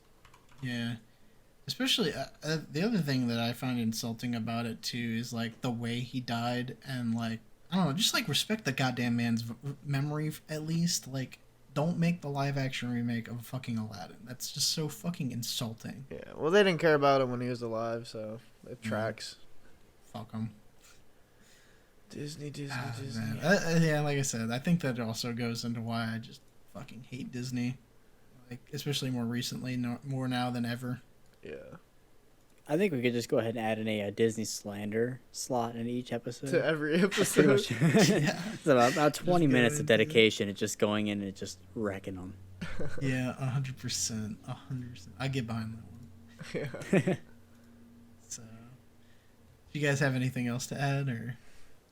Dude, I do have one more note. I was looking through my notes. It's pretty funny, man. Like the older kid at the beginning of the movie when he's like, I'm not scared of the farmer. I'm not scared of the plow. All I could think about was the kid from that the TikTok. He's like, don't touch me, I'll murder you. I'm like, kill my mom. Like, kill my dad. Yeah, I this is just like watched a little- that recently. Yeah, man. Like, all I could think of, I told Erica, she's like, oh my God, come on, man. Like, that's all I could think about now. Dude, That's pretty funny. that video is insane because I only ever saw the clip and then we watched the whole like YouTube video together. It's not that much longer. It's only like a minute and a half, but the clip is just that beginning part, and he just keeps going, and it's so fucking funny. Like there's not a dull Kill moment. my grandma. No, he It's does like alright, other dude. shit. He does other shit. That's like funny. Oh, I can't- really? I'm trying to think of what else he does, but he's just like, he's just like big dick in all of them. He's just like, I am the Dude, that's boss. awesome, man. Like no one can Yeah. That's so control funny. me. Yeah, that's all I could think about when I saw the kid at the beginning of the movie. He's like, yeah, dude, I don't care about the move day. like you're going to die. Yeah. Yeah. One note that I had was interesting was when it's okay. Well, first of all, fucking Auntie, what's her name, is warning the whole neighborhood, reminding them, hey, the frost is up. It's moving day is coming up. But when moving day is here and the tractor comes, everyone's like, hey, yo, what the fuck? Like, it's Yeah, still it's fully frantic, inhabited. They're all Yeah, still like, there. oh my God, you didn't warn us. Yeah, and it's like, well, wasn't that the whole point? The only reason her family, she should have been the only one there with her family because Timmy's sick. Yeah. Right. Also, when I googled to find the movie, Secret of NIMH 2 popped up, and it's like Yeah. Secret of NIMH 2, The Adventures of Timmy, or like some shit, and I was like, what is this? Like, that sounds, I know that's the sequel, but that Yeah. was like my first like taste in my mouth. It also came out almost 20 years later. Oh yeah. I Yeah. just saw Timmy. I was like, you cannot have Timmy in a title and take it seriously. I'm sorry, Timmy's in the well? Yeah. Timmy's Timmy's in well. the well. But Yeah. the interesting thing was when that tractor does come after, somehow they're still fucking there and they should have left already. The farmer, his silhouette is very interesting because I'm pretty sure he looks like he's rotoscoped in. Like, that's a live action person. And they rotoscoped, which if you don't know what that is, it's when animators go in frame by frame and they cut out an outline so that they can comp it. They can copy and paste it somewhere else. And then they did like a black silhouette effect on top of that. That does not look animated to me.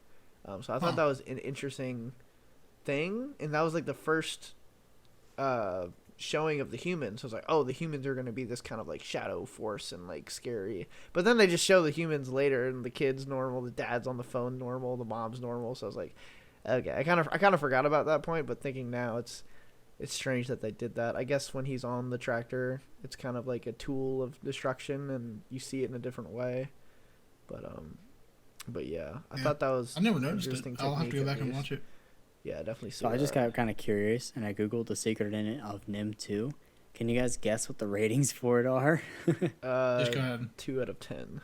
Dude, IMDb is 3.3 out of 10, and Letterboxd is 1.75 out of 5. God damn. Dude, that movie must have been atrocious. Yeah, pretty much Yeah, all I the can't imagine fucking it did sequels, Disney sequels suck. It's only like in modern times that they actually try to make sequels, like Frozen 2 and Yeah. True. but back in the day, every sequel was just straight to DVD, straight to VHS, and nobody gave a shit. Yeah, like literally all of the Land Before Time sequels. Yeah. Well, you're talking about how Robin Williams. I watched videos on that. I don't remember all the details, but I remember what you're talking about with like his huge falling out and stuff. So Genie was voiced by someone else in the second movie, but in the Yes, third correct. movie he came back, which was interesting. If you didn't know that, yeah, he voices Genie again in the third Aladdin. In the second Aladdin, they used clips from the Yeah. original Aladdin. And then they fill in with a From- different actor. Robin Williams, yeah. I guess maybe he was. I can't remember the details. Maybe he was just pissed, and he's like, "If you're gonna do it anyway, like at least let me be there." Like, I don't Maybe. know. Or maybe he was contractually obligated or something like that. Yeah. I do remember a little bit about maybe him doing a third movie and then anything after that was used, but I can't remember. Yeah, I'm not sure. But yeah. The only other note I had was, I already talked about The Crow. The Crow is really funny, Jeremy. Yeah. The atmosphere was great, like you were saying in the beginning, specifically with like the owl and all the mice and rat bones and spider webs and that giant fucking spider was creeping me out. I really thought he was gonna. Then you Dude, just Charlotte was pissed off, crushed it. man. Yeah, it looked nasty. Again, Lord of the Rings imagery. That really reminded me of that, the giant spider. Yep, exactly. Yeah, there's Like a little another. Elder Scrolls reference, if you know what I mean. Yeah. The other thing was like when the auntie ties up the clumsy crow again. She's like, "You black buzzard," and I was like, "God damn, that seemed racially motivated." Like, I sat there because the way she says it, I literally heard "you black bastard," and I was like, "Oh my god!" And I was like, "Okay, she said buzzard," but then I'm thinking, well, Whoa, crow. this is 1982, not Yeah. 1942. I'm like, whoa. Yeah, but then I'm thinking like crows are usually used as like a substitute for black people in animations, like Song of the South, you know, that old movie, Oh, and yeah. that was like very offensive. Like I think they're literally called Jim Crows, which is Oh, pretty Jesus. terrible. Oh, But no. but then I was also sitting there thinking, okay, like birds can come in pretty much every color. So say it's not a crow, it's any other bird.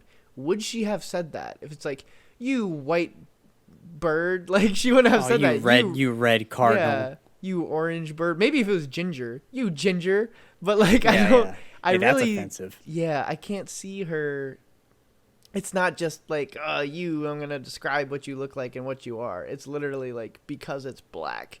Like I don't think you yellow cockatoo. Like I don't think. Yeah, there's she would have no said there's that. no white crows. There's no blue crow. There is only the crow that is black. Yeah, but whether it's a Yeah, parrot, there's a a- cockatoo, a sparrow, a blue jay, or whatever, like I don't think that dialogue would have been in there. So that kind of made me uncomfortable. I guess I don't know. Nothing like the classics, boys. Yeah. Yeah, it was definitely, like I said, it didn't really shy away as much from like adult kind of like content and stuff like that. Like I said, we were talking about the blood and stuff like that in the movie, but also the language like was very borderline. I think that at one point one of the characters like goes "damn" and then like leaves the scene or whatever. I was like, oh, damn, Really? they dropped a "damn." But they dropped the hard D. Yeah, hard D. So I don't know. It was definitely interesting. Like I said, the movie definitely did not shy away from like more adult themes and that kind of thing. So Yeah. Yeah, no, it's a good movie. yeah, Nice. I enjoyed it. Do you guys want to jump into ratings, or we have anything else to add? Some last- No, I mean that's about it for me. Yeah, you can I'm jump in getting the the ratings and score critic reviews. I don't remember. I think I went last time. So I guess it circles back to Andrew then. Okay. Yeah. So I guess I'll give The Fox and the Hound like a solid like flat 7. I'd say a 7 is good. Like it's a good Okay. movie. It's I enjoyed it, but it's nothing like super special. But it's done well. I just honestly I'll give it a 9 just to fucking praise the animation because I'm just so tired of animation nowadays. Just like the blood, sweat, and tears that they used to put in is just Yeah. so commendable. So yeah, I think a solid 7. And then Secret of Nim, I would give it like an 8.2. Like it's a lot better in my opinion. I think it could have benefited by being a little bit longer. Obviously, that's like a shit ton more money and a shit ton more time with animation, but I think it stands like strong. I'm curious. I do want to revisit like I don't know if you ever saw The Great Mouse Detective. That was a very good animated movie around the same time. It might have been a little bit later, maybe like mid '90s, but Yeah. yeah, no, that movie was, yeah, fucking great. I would definitely rewatch it, and I would be in full support of like a TV show of it. I don't think a modern TV show, but if there was more to this world, I'd go back and see it. I'm not a big book guy, so I'm not sure if I'd go read the literature. But I definitely really did enjoy how well it was executed. It was a very well put together film. Everything made sense. I liked the characters. The comedy wasn't too over the top or as distracting. Everything was very well balanced. Besides the pacing of the ending, pacing of the movie is good. It's just the pacing of the ending is kind of like in the midpoint. They're like, "Hey, look, this is this evil guy," and then you understand his plan, and it's not a dumb plan. Like it makes sense, his motivation, and then he kind of just like, "Oh, let's execute it. Oh, let's do it," and then, "Oh, I got caught," and then let's fight, and then I'm exiled. Like it just kind of it doesn't have the same weight as like a final confrontation between Simba and Scar, or like something like that. It's kind of Right. a classic. There's a lot of Disney movies are like that. Like Beauty and the Beast is pretty abrupt.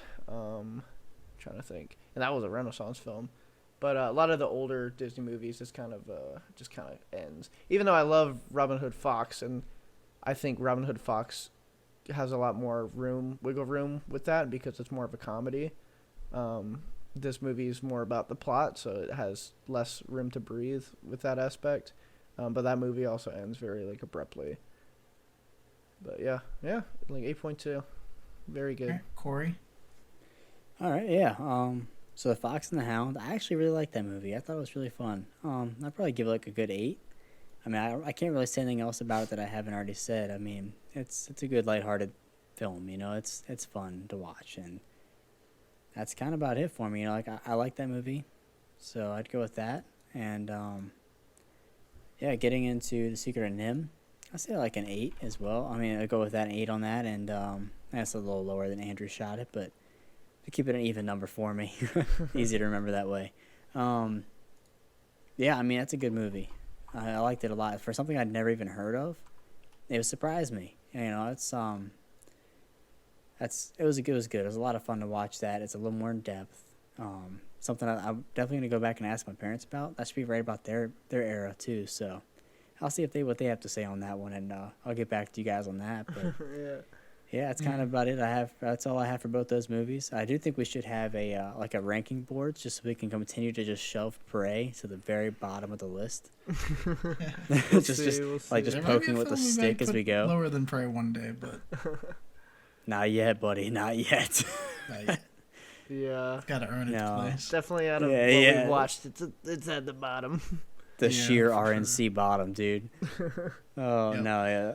No, yeah. So how about you, Antonio? So I'm gonna go ahead and give Fox and the Hound an 8 for an adaptation. It does its job fine. Obviously, it's got some missteps, but I think what really boosts it is the level of detail and animation that is put behind it. I think that alone makes aspects of this film a masterpiece.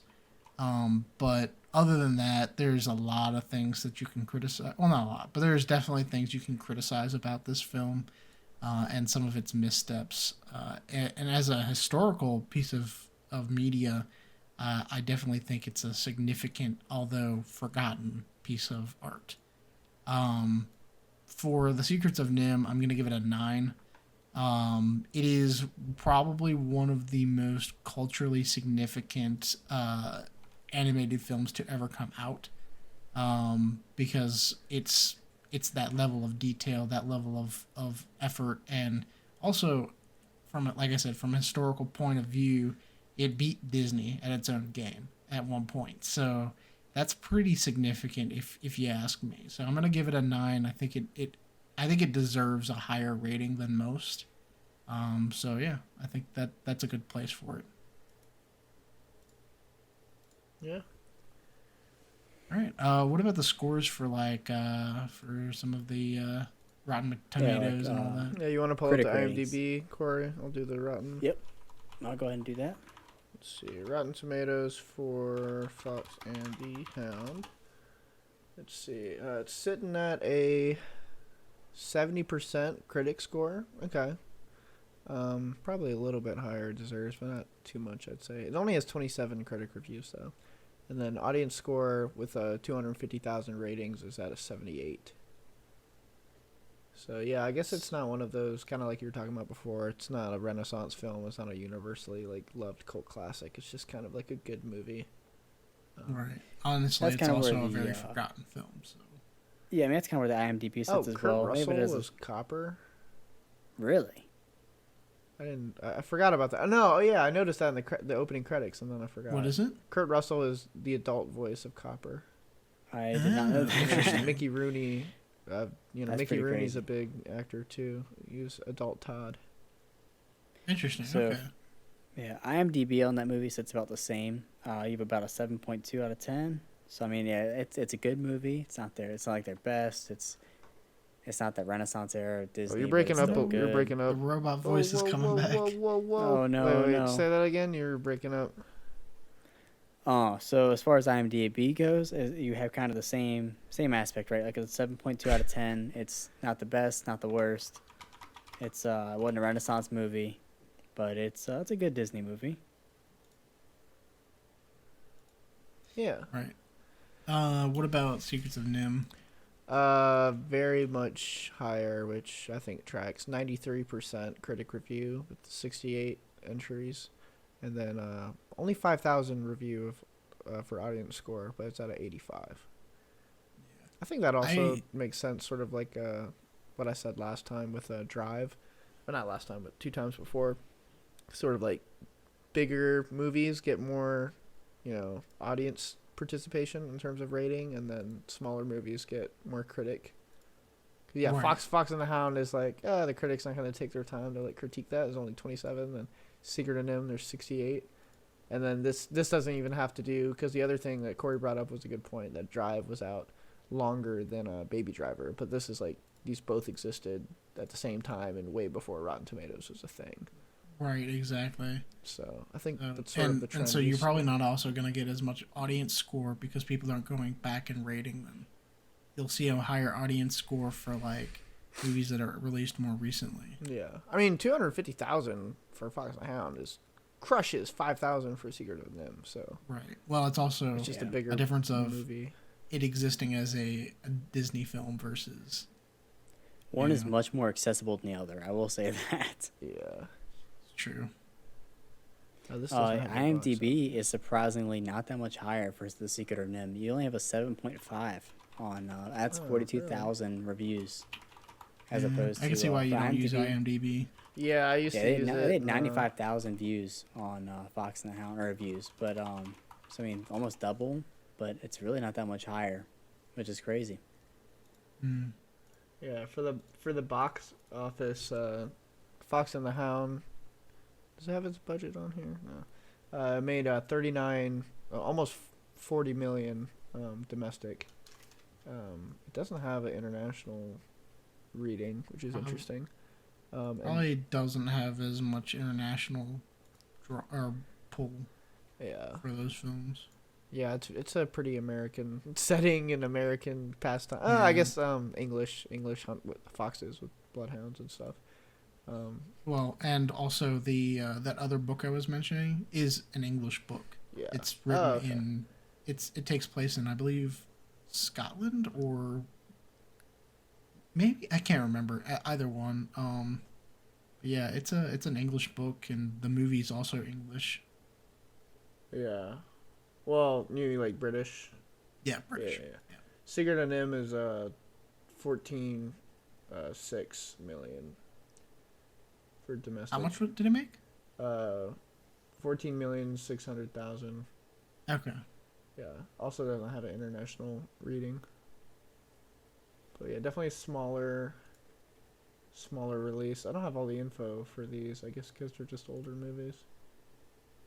All I know is that the movie that Disney came out with right around the time did not do as well as Secrets of NIMH. Secrets of NIMH beat it out. Okay. Yeah. Well, I guess that's about it, right? Wrap up this episode. Yeah, I think I'm I good. think we're done about it now. Yeah. Get into the recommendations. Yeah, it's your turn, buddy. Oh hell yeah. Okay. Yeah, I was thinking like the last like 5 minutes ago. I was like, I think it's my turn. I was trying to think of something, but I had a few to pick from, but I think I'm going to go with mid '90s. I don't think either of you seen it. It's an A24 film. Really good. I've been meaning to rewatch it at some point. I think it came out like 3-4 years ago, so it's pretty recent. Okay. But it's a skateboarding movie. Okay. Oh, interesting. And it's it's just really good. It's not my favorite A24 film. I definitely eventually want to do Honey Boy. It's probably like my favorite heartfelt A24 film. Obviously they got some great horror movies and dramas. Oh yeah. But in terms of like this is kind of like the same vibe. It's like coming of age. So Honey Boy is definitely like higher in terms of like A24 coming of age. But yeah, I really enjoyed mid '90s, and I think you'll enjoy it too.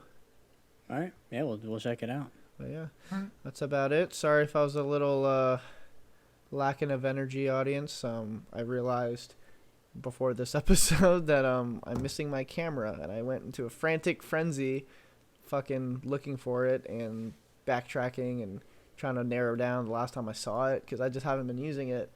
And as soon as I try to use it, I can't find it, and I think it's gone forever. So.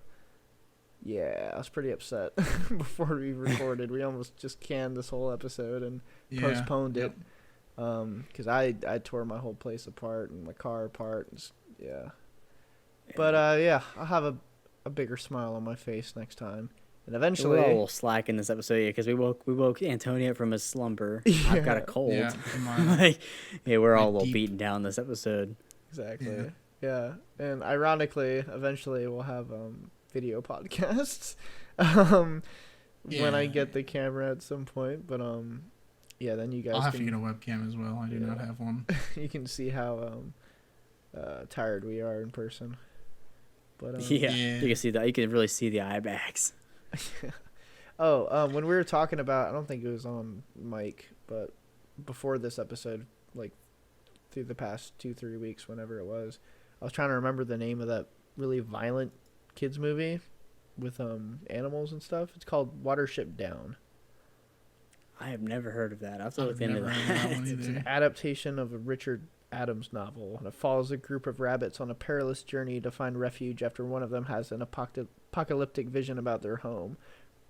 For generations, Watership Down has traumatized children with haunting imagery of red-eyed rabbits ripping each other's throats out or suffocating as they're buried alive. Holy Christ! That's Yeah, I've awesome. seen the clip 2-3 times. Like the one clip that's always shown, it's like a bunch of rabbits fighting in the burrows, like in the tunnel system, just going at each other's throats, just blood on the faces, eyes bulging, just teeth shattering. Like it's so gruesome. That's messed up. It's 1978, so Really? very interesting. Yeah, that's interesting. We'll have to do that eventually. I want to see what company is it? Oh, the title. Oh my gosh, yeah, because I just went to an article of like scariest kids movies, and like the screen grab they use is of course like a bloody rabbit, but then when I clicked on this page and it brought me to Rotten Tomatoes, it's like the actual poster, and it's so like dreamy, and it looks like a beautiful painting, and there's cute rabbits on it, and it's listed as kids and family adventure. So Oh no. very interesting. Does it have the production company of this? That can't be Disney. I guess I'll have to look it up on Wikipedia. Let me do that real quick before we close out, because I'm very curious. Because it's an adaptation. Oh wait, no, that's the novel. Film, Wikipedia, production, screenplay. Screenplay directed by Martin Rosen, produced by Martin Rosen, based on story by Richard Adams. Oh, okay, production company. Nepenthe Productions? Never heard Never of heard of it. it. Nepenthe. Nepenthe. I have no idea. Yeah, Never heard of it. never heard of that one. Oh, I guess it must be Martin Rose's personal company, I guess, because I'm trying to. Yeah, that I makes clicked on the sense. link for the company, and it brings me to the director's page. So Nice. Yep. yeah, That's probably why, for sure. it's got a high rating, 79 on Rotten Tomatoes. Critics, I didn't even see the audience score, Interesting. but yeah. Oh no, 80, We'll have to- 86 audience score, 79. We'll have to check it critics, out sometime. 86 audience, yeah. But yep, that's it. All those promises of other videos coming out on the YouTube, hopefully should be fulfilled now that the break's over. And then we got we're gonna release some pre-shows or a little pre-recording hangouts that we do. Those are Hell yeah. little mini episodes, but yeah, stay on the lookout for that. And that's pretty much it. So we'll see you guys next time. Thanks for listening. See ya. Take it easy.